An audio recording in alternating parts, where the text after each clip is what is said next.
Hey everybody, Shelley Hoffman here with one of my absolute favorite people in this world and best friends, Laura Stisser. Hey Laura. Hi, how are you? I'm doing well. So even though I've done a ton of these podcasts, this is the first time Laura's actually doing one of the podcasts with me. So thank you. Thank you for asking. You're welcome. She did ask me if it was live, and I thought, do you ever watch my podcast, Laura? It's been a while. So as most people know, this podcast is about kind of changing and evolving and adapting. And one of the things I always tell my kids is when I was little, I always thought there was check boxes. You know, graduate high school, check. You go to college, check. You get married, check. Have kids, check. And I was just checking the boxes, right? And wow, once I quit checking those boxes, life got a lot more fun, right? Yeah. Yes. Yes. So Laura and I have been friends for about 15 years. We just figured it out. Mm-hmm. And probably about 10 years ago is when we both kind of didn't have a sit down conversation saying, hey, let's pivot our lives.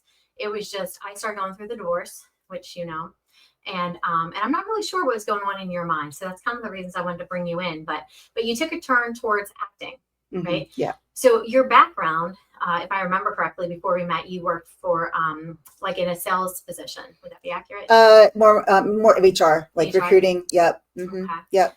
And I know you were you worked at Price Chopper, right? And Yeah, my early days. Yeah, I was a loss prevention manager, so that there was lots of stories there that there's not enough time for those, and there's no wine here, so yeah. That's a different podcast. That's right. We'll do that when we're in our 70s, maybe. Yeah. But anyway, so your background really wasn't towards acting. So what made you just one day, you know, you were talking to Katrina and I, you said, this is something I think I want to do. I've always loved movies. I've always loved award shows my whole entire life, but I never had like any raw talent. Like I wasn't a great singer. I didn't take dancing lessons, nothing like that. I painted sometimes. But then I turned 50 and I had a bucket list, and one of my bucket list was to audition for something. And my good friend Rachel Grange, who used to live here, she did some things at the Red House. She's like, listen, we're having auditions and you need to do this because you said you want to do it. So now you got to do it. And yes, if I say I'm going to do something, I will do it. It's a fault of mine, unfortunately. And it's a great fault. That my friends can't forget.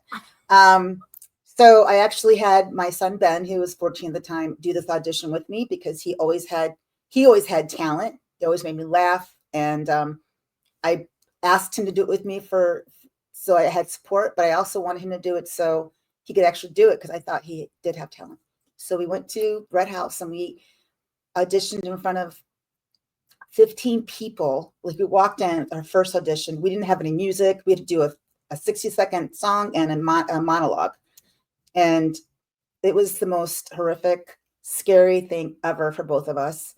But then we walked out and I said to Ben, how do you feel? And he's just like, Mom, I feel like I can do anything.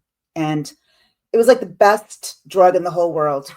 I mean, not that I've done a lot, but the ones I did, it was like the best, just the adrenaline rush, everything. And then we both got callbacks.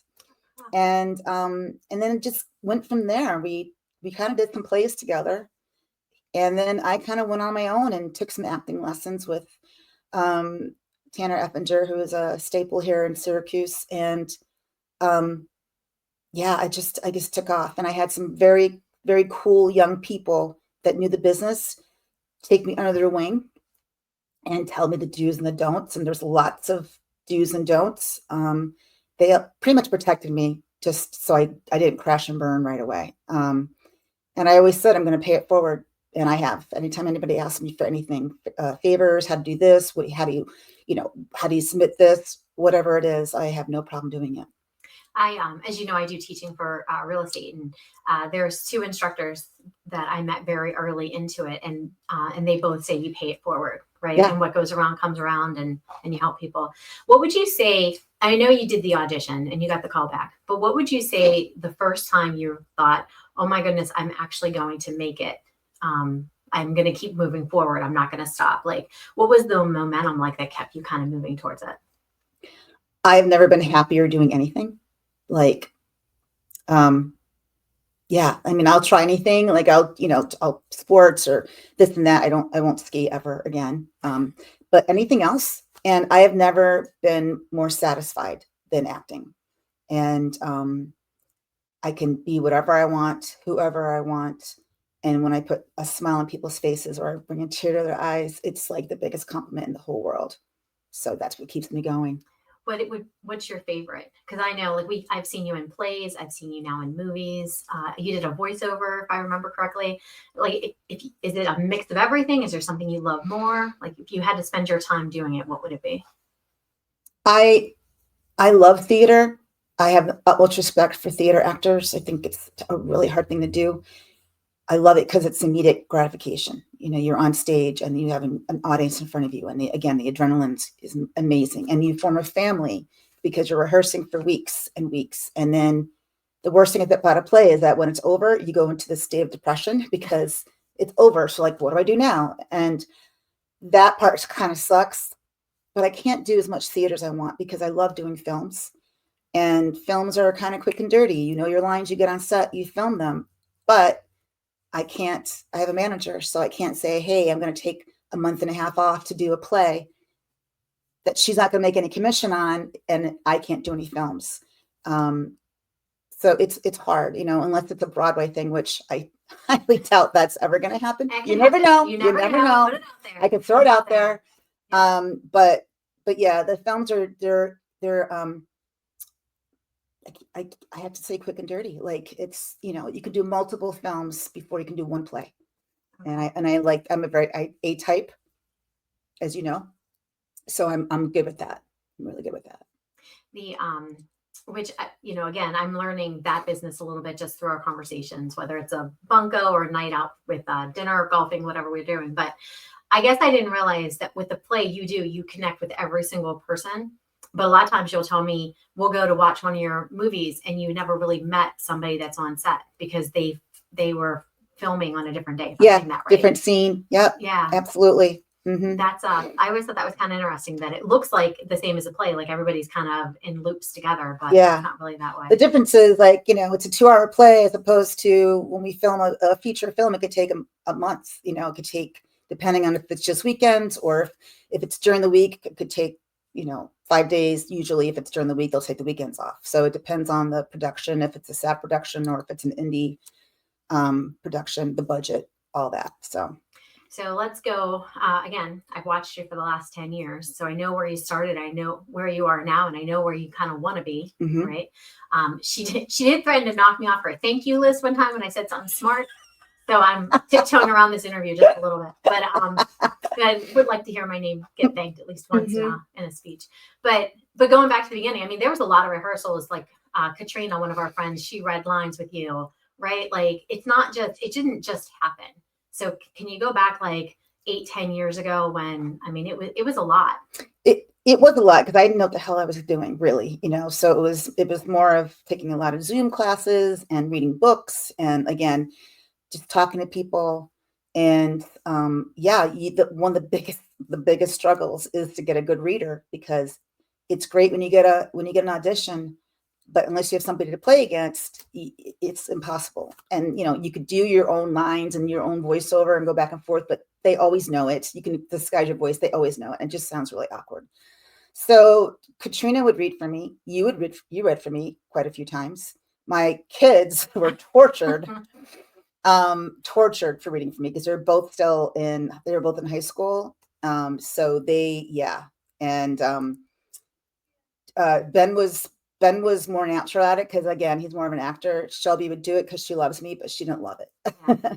But yeah, and then Mike would try, and you know, he would help me read, but it was just he was better doing what he was doing, and I was better doing what I was doing, and that's the cool thing about it, is that, you know, he's tech and I'm more the art side of it, which is probably why we're getting along so well and been married for so long. Yeah.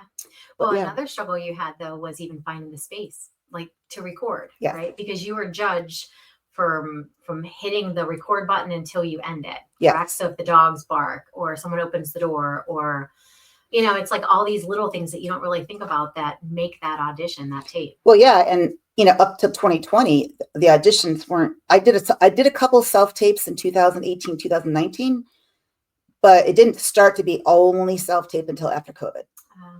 But it really did broaden my horizons too. and I think I told you the stat before, it's before COVID, if you got a job, you did 25 auditions and you got a part, that's good for an actor, which sounds terrible, but that's good. Yeah. Now, because of self-taping, it's 40-1. Wow. So it's definitely opened doors for me, for sure, 100%. But it's opened a lot of doors for a lot of other people too. So, but I mean, that's the only blessing about COVID, is that it really helped my career, When you said that the people that helped you kind of took you in, so a lot of the productions that you were doing when you first started, they were student films, correct? Yep. So was it people that you met on the student films, or? Not so much the students.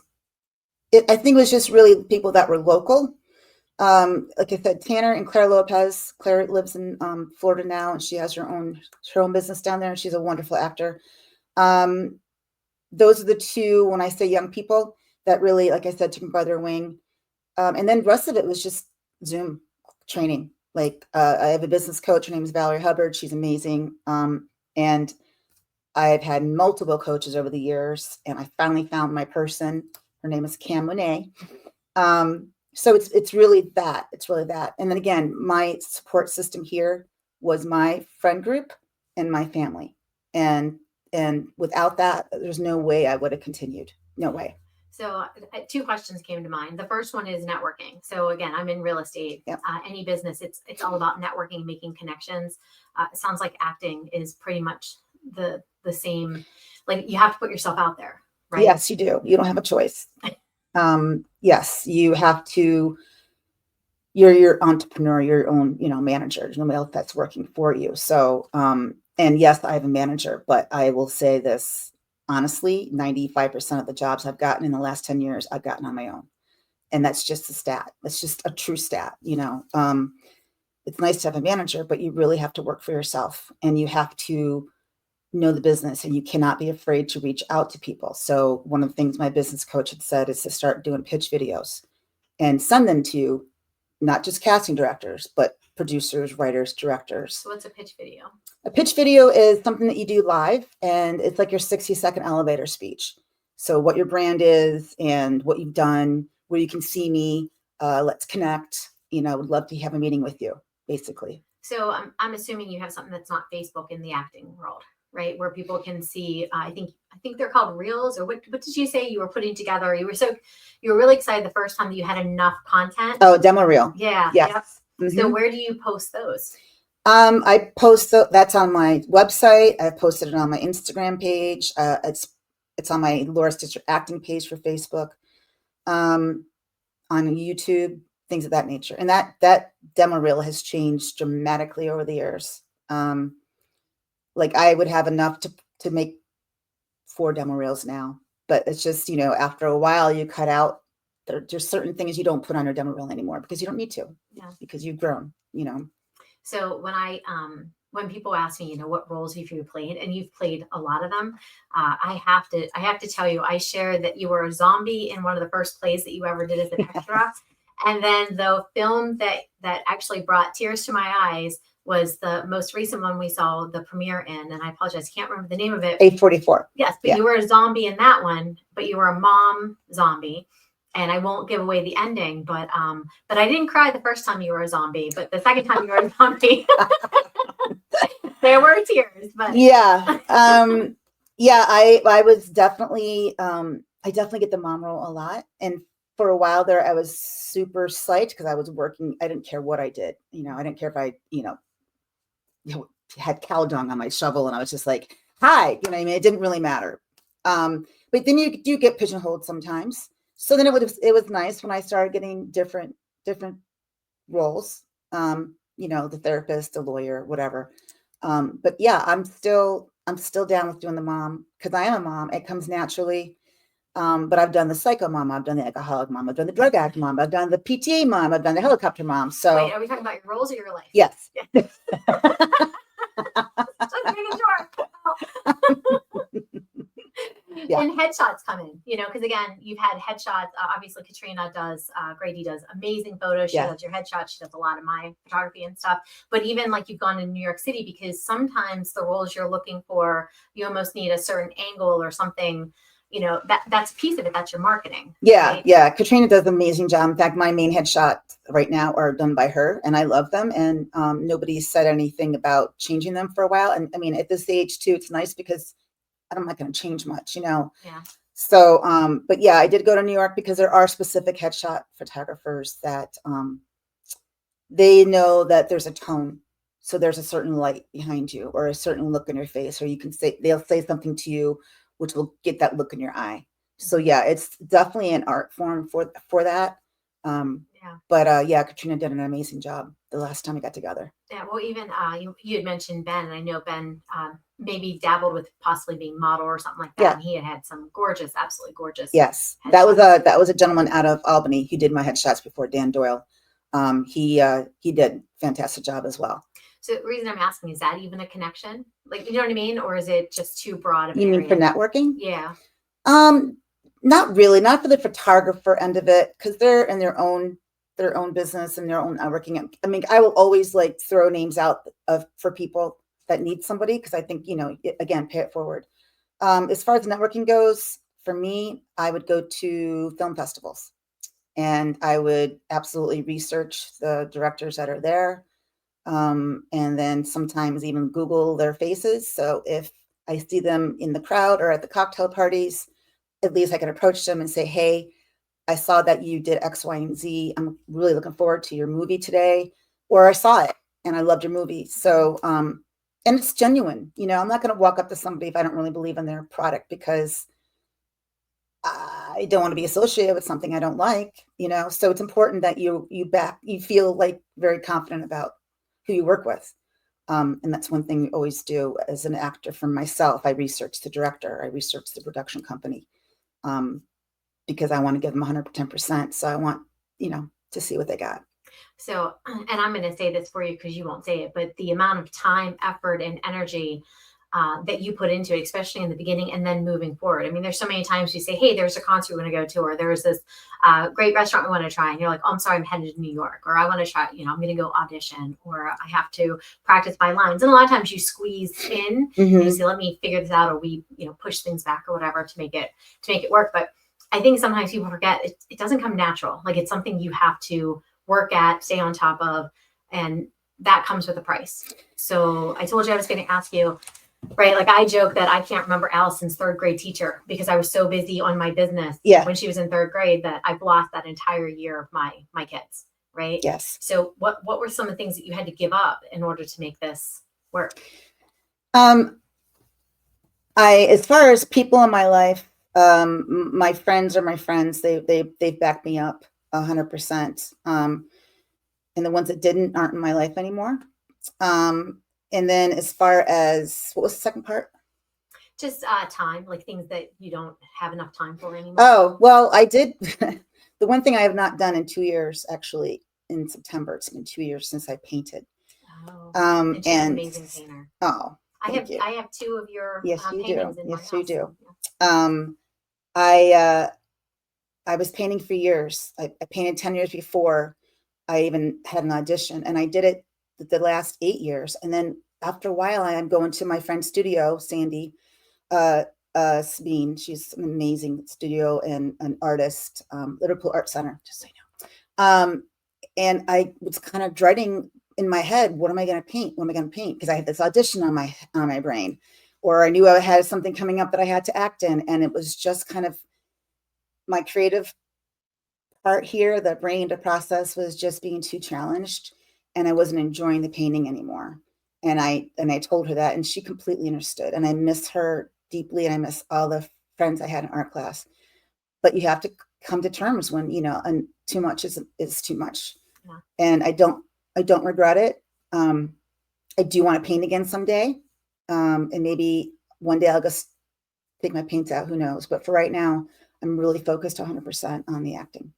That is true. If you have, and I'm guilty of this all the time. Like, I have a lot of balls up in the air, and then all of a sudden they're all falling around me, and I have to pick which one am I going to catch and focus it on again. Yeah. But I was wondering, because I think the last thing I really remember you doing with your art was you were teaching pour classes, to pour. Yeah. And you haven't really talked about art as much, and I'm thinking, when on earth do you have time to do it? Yeah. So again, that was probably hard, but Yeah, it really was. It was definitely a hard decision to make. But I think again, it was sometimes you just gotta, you gotta make that break. and so going through the 10, almost 10 plus years now that you've been in acting, when are times you thought you were going to quit, or it wasn't going to work out, or maybe the money wasn't going to be there, right? Because you spend a lot of money um, for the classes and, and all the different things that you do, right? There's got to be this breaking point. So Yeah, I first of all, I would not be able to do any of this unless I had my husband's support.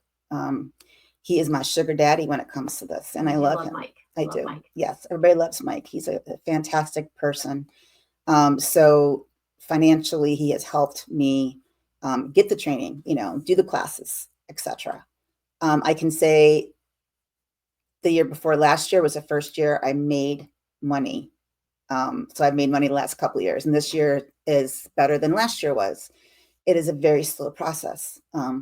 It is not Hollywood glitz and glamour. I am a working actor. I'm a full-time working actor. So it means every day I do something to help my career, but does not mean I get paid every day. But like I said, I did bring more income in than was going out, and I was very, very proud of that and very happy about that. And I felt like I was contributing to the family because I hadn't had a full-time job in a very long time, and it meant a lot to me to be able to contribute financially. Yeah, and you are right. I mean, Mike has been at every premiere that every time I'm there, Mike's there Yes. just supporting, and he is super proud of you. But that's the other thing. People see it and they think, oh, that person must be making a ton of money, and it's like the grind you have to go through, Yeah, right? yeah. Until you get to that Yep. to that point. Yeah, and in the beginning, you don't get money because you're doing it like you're doing a lot of student films, and students don't have money to pay you. But I don't work anymore without getting paid, and have done that in years because I know my worth, which is a hard thing to say, but I know what I put into it. I know how much work it goes into it and how hard it is, and people see that now. People don't even ask me to do anything for free, and I will not answer an ad unless it's with a director that I've not met before, but I've seen his work and I really love. It's like a factor of three things. Is the director great? Is it organized? Does it pay? Or how's it going to? Do I have something like this on my reel already? So if I can hit 3 out of 5 buttons, then I will look at the project. But probably 9.9, 10 times now, it's I will not do it without getting paid. So you had said, knowing your worth. So I'm going to take you back to this beginning Mhm. when a lot of our conversations were about confidence and stepping forward and, and learning your worth. And my eyes are watering because these are conversations that there was 3 of us in those Yes. in those group conversations, Yes. right? Yes. About knowing that. And that's part of the reason of this podcast I want to do is because people see the success. They don't see what it took emotionally, mentally, spiritually for some people to get to that point. Mm-hmm. And that's what I mean. Even if you can like hone into exactly like that feeling of, am I going to be enough to get there? Yeah, you asked me that question. I just completely skirted over by accident. You did, yeah, I did. So yes, as an actor, you're always going to be like, can I keep doing this? Can I keep doing this? Can I keep doing this? And I said before, I'm doing it because it makes me so happy. But when you get to the point where, I'll give you an example. There's so many parts that I've had to audition that I did not get, and I cried over them. I'm like, oh my God, I wanted this so bad. So bad. And then probably like 5-6 years ago, I came up with this system. I have a recyclable bin under my computer desk. And when I get done self-taping and send my audition in, I take those sides. They're called sides, by the way. And I put them in the recyclable thing underneath, and I don't see them again. And I delete. After a couple days, I'll delete my tapes because I have to transfer the tape from my phone to my computer, edit it with iMovie, and then I send it out. So I get rid of those as well. So it's like out of sight, out of mind. And as an actor, it really helps. It helps me very much because then I'm not dwelling on it, and then I just focus on the next thing. And you have to focus on the next thing. You have to constantly just want it to make it work. and then you put it behind, and then the hurt goes away after a while, and you can't dwell on it. You can't. No, you cannot. It's not. It's a dog eat dog business. It's not a kind business, especially with self tapes. You don't get any feedback. At least when we went into the room to audition, they would say, "Okay, can you try it this way?" Or "Thank you very much." You would get something, or next, but at least you have something. With a self tape, you don't hear back unless you get the part or you get a call back. Do they give you a time frame so that you know when to expect? No. If I have a really good, like sometimes I'll have a Zoom audition as opposed to a self tape, which is cool because you get to meet the producer and director. And then sometimes I'll say, "Hey, any chance, like, do you know when you're going to decide?" And they're like, "Oh yeah, probably within a week or two." So then in my mind, I'm like, okay, if I don't hear from them, then, or I'll say, "Will you let people know either way?" I'm not really sure. There's a lot of people, or yeah, absolutely. So, it really depends. I just remember, when we used to do like movie nights or whatever, and you just got started. One of the roles you always wanted to play was in Still Magnolias. Yes. And one of my favorite productions that I watched on stage was Still Magnolias, and I don't think it was the part that you thought you wanted. No. Who did you want to be in Still Magnolias? I want to be Weezer. Yeah. She would have been an amazing Weezer. People know. But, people are like, "You're not old enough for Weezer." I'm like, I could be. I could be. Maybe you can circle back to it. Yeah. But so to watch you, right? Yeah. To be, and even though it wasn't the part that you wanted, just that whole production was probably by far one of my favorite, like as far as uplifting. Already knew the storyline. There was no surprises in it for me because you guys, you did it the way that it was. But it was a joy for me to watch you be part of something that I knew you always wanted to be a part of. Yeah, I absolutely love the film. I love the story. I love the camaraderie with the women and friends. And I did play the part of Malin, and that was a pretty dramatic part. And I just really loved the family unit. That is one cast that we still will get together and have lunch or dinner. Not all of us can get together at the same time, but we will try to get together. And that's Marsha Melly. She played Weezer, actually. She's a lovely woman and a great actor. And so that's what I mean about the camaraderie and everything. And that was at the Red House, the new location. The big theater. It was very frightening for me. It was a last minute. I was a recast, so it was a last minute thing. So everybody had gotten together like a month before. I was terrified as hell, and the one review I got that showed it, and that was, and I know I deserved it, but then I think I learned a lot from it as well. And I think that my performances after that were better. But I was just telling somebody the other day that I always say that my most like PTSD moment was reading that review, which was stupid. Don't ever read reviews if you're in production. That's dumb. Okay. But because of how successful I've been lately, I can actually talk about it and not cry, which is really sad. I was 2018. Yeah. Yeah. So, but I've learned my worth. I've learned that I am talented and I have a lot to offer. And, Yeah. And, just life in general. I was just talking to my girls about this because they both went off to college. You're not going to be everybody's cup of tea. Mm-hmm. And it's okay that you're not everybody's cup of tea. Yeah. And I think, I'm now, how old am I now? 50. Holy cow, I'm 50. But it probably took me 40 some years to remember that. And I think about that in my industry. I'm going to go on appointments and not everybody's going. I'm not going to be the person that they necessarily want to work with. But what I learned is, and I tell my agents this, and I tell my friends in the real estate industry, if they don't choose you, it wasn't the right fit anyway. Right? So you are constantly putting yourself out there. I mean, if you're talking about 40 different auditions to get one, I mean, that's a lot of times putting yourself out there. Yeah. But the roles that are meant for you, they come to you. They do. They come to me 100%. And, if you get the role, that means there's thousands of other people that didn't. And, it's tough. It's just tough. It really is. I mean, on the average for a Backstage and Actors Access are the two platforms that actors use to get auditions, besides their managers and such. But I just lost my train of thought. Backstage actors access. What was your question?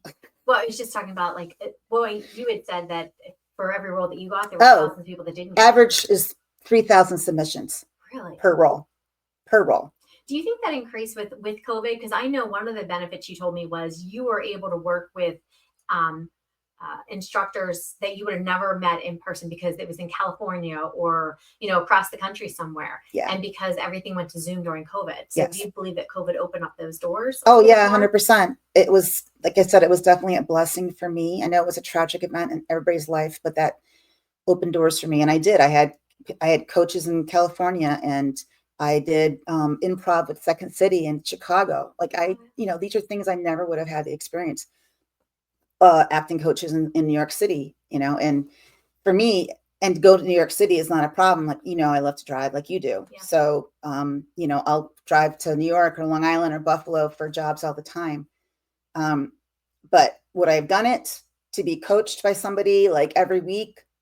No, it would have been lucrative for me. I would have gone broke first. Yeah. So, but yeah, it's Zoom is a great platform. I should have invested at the time. Well, and let's go back to the fact that those things just didn't come to you. You researched, you found people. Yes. You sent email after email after email, just kind of getting your foot in the door. Yep. Right. And that's no matter what the industry is, there's so many people that just sit back and wait for things to come to them. So, I say ever changing and evolving, but people resist change, but then there's also people that hide from it. And they don't go out and get it. So I surround myself, and people say this all the time, surround yourself with 5 people, that you most admire. Yeah. And I definitely do. And as you know, you're one of them, because it's just in awe of everything that you've accomplished. And we were friends and we had a lot of fun, and our kids grew up, and, we have stories that are not appropriate for this podcast of things, but and I love you as a friend, but as someone who watches you and watched you grow, it's just like you just kept putting yourself out there. And we talked about, the confidence that it takes, and the confidence you had to build in yourself to be able to get to where you're sitting now. And I do remember that bad review, and I do know that it hurt. And I was hoping you wouldn't kick my camera over when I brought it up. but at the same time, it's important to talk about. It is. Because it's those things that people don't see. We don't put that on Facebook. We don't, right. We don't brag about the times that that we got hurt or something didn't go our way. Yeah. Right. Those are private conversations that you have with your friends. Yes. So we talked about you growing as an actor and what that means, but it also has affected you as a human being. Right. And you've changed and you've grown in that direction. So like, if you could go back to the 39-year-old self, mm-hmm. What do you think that this industry and what you went through this industry has done to that person in making you who you are now? What do you see the biggest difference? I think I'm definitely more patient. I am more tolerant. I am more understanding. I don't laugh too hard, Shelley. But yeah, my patience has definitely grown, because I have to be patient. It's not a hurry up thing. It's you do it and you wait and you wait and you wait, and then you don't hear anything, and then you get the next one and you wait and wait and wait. So again, it's my patience level has definitely gone up. My tolerance for certain individuals, I think, I'm more open. And you meet a lot of different people in this business, and the majority are wonderful, because if you ask any actor, if you say, hey, have you always been confident? They're going to be like, hell no, I'm the most insecure person you've ever met in your life. Like, every actor I know has issues of some sort. Okay. So it's just so amazing to me that I can be in a room full of so many wonderful, talented people. But then we'll talk about, holy shit, I'm sorry, is there a bleep button? No, okay. Actually, I almost put in like a little thing that said, hey, we're going live. There may be F-bombs. I've been kind of impressed with them. I'm impressed language. too. Yeah, I am. I'm very impressed with me. Thank you. But yeah, so anyway, but yeah, the amount of, see, I left my train of thought again. Apparently, acting really makes your brain go nuts. Well, you were just saying about the rooms and the confidence. And people are human. At the end of the day, every single person, I remember I go to a lot of conventions, and I look at people standing on the stage, and I met somebody about 5 years ago, and you would have never known it was the first talk that she gave. And then I met her recently again in DC, and she said, I have no recollection of what I said or how I said it or how it went. But you gotta, like you said, you and Ben went to that first audition because it was on your bucket list. And you had Rachel, who, she's amazing. She's doing all kinds of things in her life now, but who encouraged you. So sometimes it's just that encouragement, that helps you get to where you need to be. Sometimes it's the fear. Sometimes it's bad things that push you out the door, right? But sometimes it is good things, and it's support. Yes. And that's, I think, in looking at the family support you've had, and your family has grown since we became friends, and whether it's, blood relations or friend relationships, they support you. I don't know if you have, or anybody else that you do a role with has as much support sitting in the audience as you do. I don't disagree with you. I don't. I think my friends are just amazing people, and they've always been there for me. But I try to pay it forward and go to their kids' things, or go to their meetings or open houses, when I can. So yeah, it's like, and I wish I could go to all of them because that's me. I'm social, and I love being with a group of people, especially with a group of women. It's fun. And the reason people come up and support is because you do support, right? Which brings me to the last topic. I mean, not that we can't talk about other things, but I think it's important to put it out there. And you're going to have to explain it to me, just like explain to everybody else, because I don't fully understand. But you talk about paying it forward, and you started a group here locally, or you're part of, maybe a founder of the group locally, that is really there to bring people together in education stuff. So can you talk a little bit about your Monday group that you helped put together? Yeah, I would love to. It's called Syracuse Acting Studio, so SAS for short. My very good friend, Joe Cunningham, who is a director, producer, writer, actor in Syracuse, he asked me to be in his film, The Sentinel, 3 years ago. And we became friends. And then he had a dream of doing an acting studio here in Syracuse, like the one in New York City, but not to teach, more to gather, because he's not classically trained. I'm not classically trained. We're never going to say we're the School of Acting ever. It's really just a place that people can meet. We do it once a month on a Monday at our new location at the Mercantile Market at in the lower level of Wildflowers downtown. And thank you, Michael Hackerty. We get on average between 40 and 50 people. That's crazy. It is a beautiful, huge location now. We started at a small location for a place called Safe Space. It was beautiful. Tracy Dando was the person that led us up there, and unfortunately they lost their grant, so we had to relocate. But we will always remember her fondly for that and to support us. But yeah, we've been doing it straight now for 1.5 years. We have not missed 1 month. It's every month's different. So 1 month maybe scene study, 1 month maybe improv, 1 month maybe guest speakers. Where we'll do a panel, of actors or directors. And then a couple times we've been at American High, which is the production company here in Syracuse. They are wonderful. They're so giving of their facility, and people love going there because it is a production studio. So we can't thank them enough. But yeah, if you ever thought of acting, if you're a phenomenal actor and you have something to bring to the group, if you're just curious, if you're a writer, a director, a producer, please come, because it's free. We do ask if you could just give a donation at the end of the night, and that helps us with supplies, with paper, with snacks and water. But it is free, and you do learn a lot. And we've definitely created a definite family with this, and we're very happy about it. And that's the piece when you were talking about paying it forward. Yeah. Whether that's where you were thinking about going, but that's where my mind went to, because I just remember when it was a thought, and you mentioned, hey, we're going to do this. And then I do follow it on Facebook. Obviously, you share it a lot on your personal page, and also on your Laura Stisser acting page. And the most recent one, I was just, again, it had to be 40 plus people. Yeah. There. Yeah, it was great. And Joe he's the mastermind of this whole thing. I was honored when he asked me to do this with him, but he's the grand poobah of this. And he will always be very humble and say, no. And I will always say, yes. But we have a amazing relationship, a great bond, and we're going to continue to create things in the future as well. We just did a movie together called Amaraya. Actually, I am going to share something real quick. Oh, look at you being all prepared. So I have to share this funny story. Oh, there's a group text because, as we mentioned a couple times, we're friends.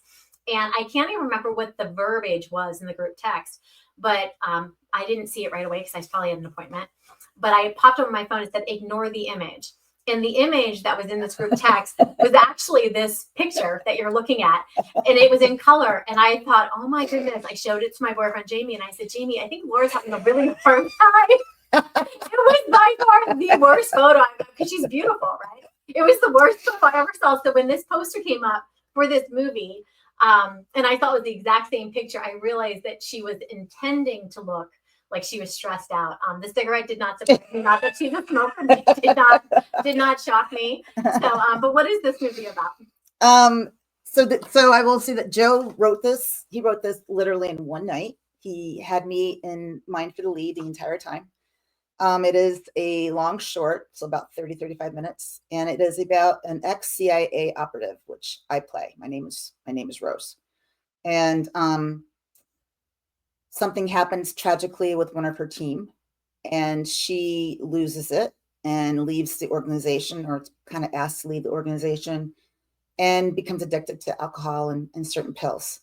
So this is something that happens 5 years later, where now she realizes that what happened to the operative wasn't, it was something that happened on the inside on her team. And now she's looking to get revenge on that, because this person was like a daughter to her.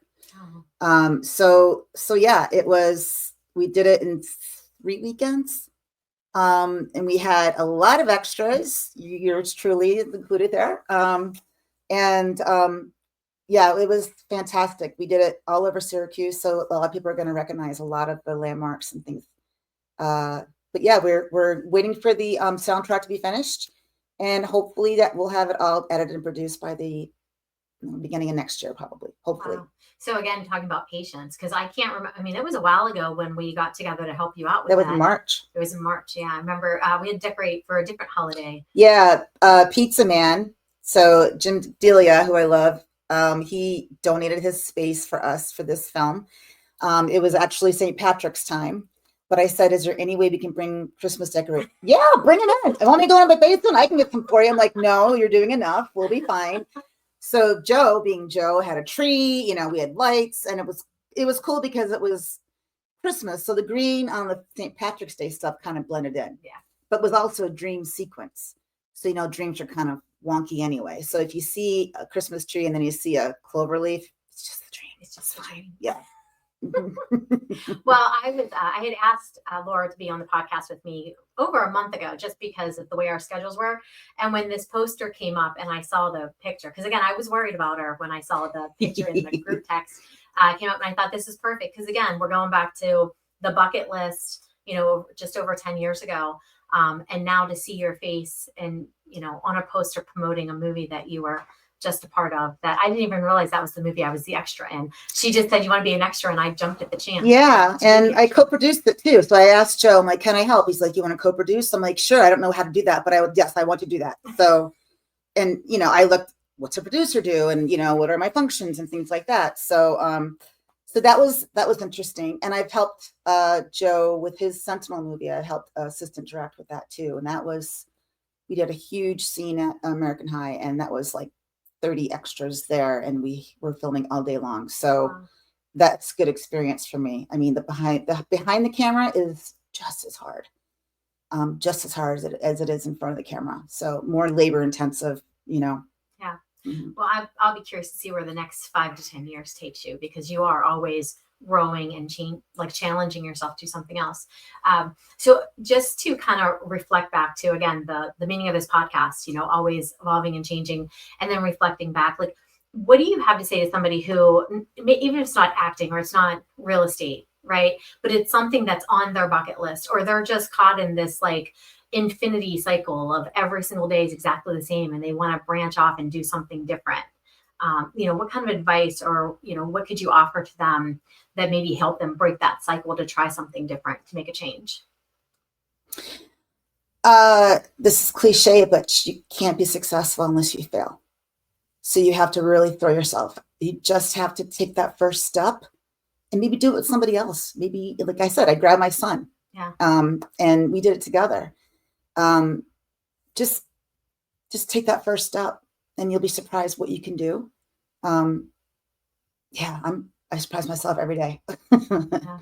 I was talking to someone the other day too about you don't even know the people that are supporting you until you fall, and they're the ones that start to lift you back up. Just say, just keep going. It happens. Yep. Right. Absolutely. But no, I guess it is cliche, but that's really, really good advice. Because if you fail and you quit, you didn't learn anything. No, you didn't. And then you're right back in that cycle that you were in before. So. Absolutely. Absolutely. Well, I love you. Thank you for doing this with me. Thank you. Can I plug a couple things while I'm here? You absolutely can. Okay.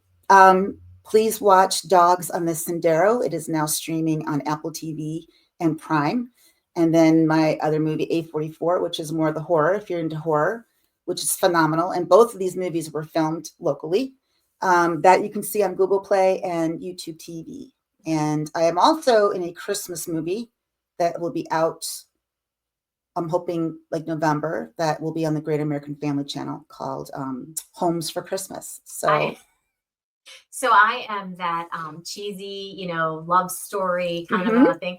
So of all the things she told me she had coming up, that is the one that I'm really looking forward to. Yeah, so do most of my friends. Yeah, most of my friends are all into that. And I'm more into the dark thriller type horror stuff, but I love all genres. But this is definitely a switch for me. So, and I'm very happy to do so. The production company in Buffalo were amazing to work with.